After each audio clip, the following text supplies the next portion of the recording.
Mary! Kasi yung bata, Kuya Mario, yung alam mo si Maria, si Mary, nakikita niya na sinasaktan mo nanay niya. Parang natroma sa iyo, Kuya Mario. Dapat wag mo pakita sa anak mo, matutroma yung anak mo. Pag natroma yan, maggaganyan, no? O yung anak mo, si Mary, sabi ko, ganun pa man, sabi ko niya, wag kang magtanim ng galit sa papa mo. Papa mo pa rin yun, sabi ko kay Mary. Kapag sinasaktan mo ang asawa mo, kung may hindi kayo pag-uunawaan, magkaunawa kayong dalawa. Kung ayaw mo sa kanyang palainom niya, ano mo lang siya, sabihan mo lang. Kung talaga yan ang kagustuhan niya, basta hindi niya kayo sasaktan, hindi siya Gabriel tapat buhay nyo, basta hindi siya nagwawala, kagustuhan niya yan, hindi mo mapigil sa tao yan. Tulad mo noon, di ba? Kahit pinipigilan ka ng nanang mo na huwag magsagarilyo, hindi mo mapipigil ang tao. Ganon. Ikaw din pala nagturo sa asawa mo umiinom Hindi yan pala inom. Ano Kuya Mario? Di ba? Pag nag-inom ka, inom tayong dalawa ka mo. O, di ba? Ikaw, magsabi ka. Di ba Kuya? O, ikaw nagturo sa asawa mo noon. O, nahanap-hanap niya yung ganyan, hindi siya ganyan Kilala mo ang asawa mo nung unang nagkasama kayong dalawa. Totoo yun. Nananagaril yun. Tama, ang gandun lang ang bisyo niya. Pero sa pag-inom, hindi siya nanginginom yun dati. Tinuruan mong asawa mo.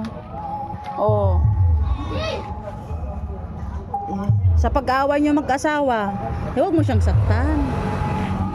Kapag ayaw mo yung mga alam mong mga babae, dak, lumayo ka ng konti para ganun lang. Tatlo na anak nyo paano yan? Balak mo siyang kunin. Nasa sa kanya kung gusto niya sumama. Kasi parang nandun na yung takot niya baka saktan mo siya.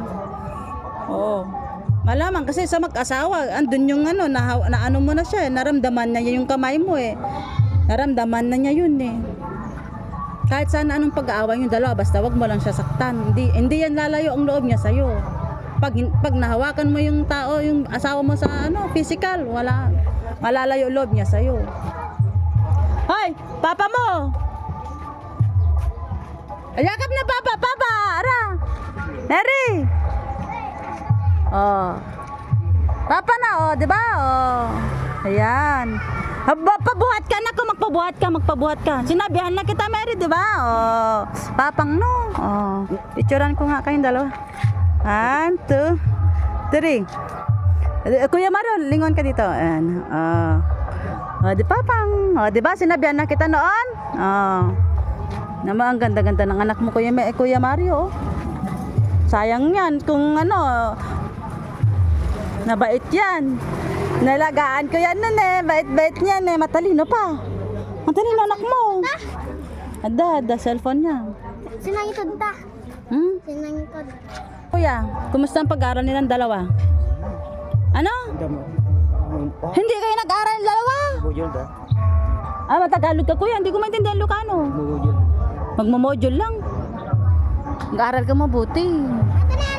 Kuya Mario, kung ano man ang desisyon ng asawa mo, welcome ka naman dito sa aming lugar, sa compound na to. Hindi kami naman ganun magtatanim o magagalit sa'yo. Naintindihan ka namin. Kung gusto mo, dito ka muna. Tinan mo ang asawa ni Ate Ma, nanatay, nababahay da. Kung gusto mo lang. Kung dito ka muna. Dinidiktahan ka ng ate mo.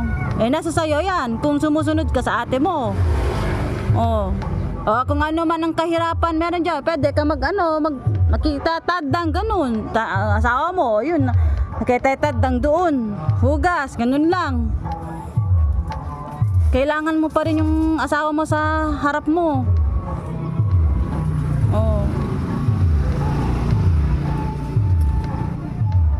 Buti nakapasyar kayo kuya. Mga kayo, tutuban ni kuya yung Mario.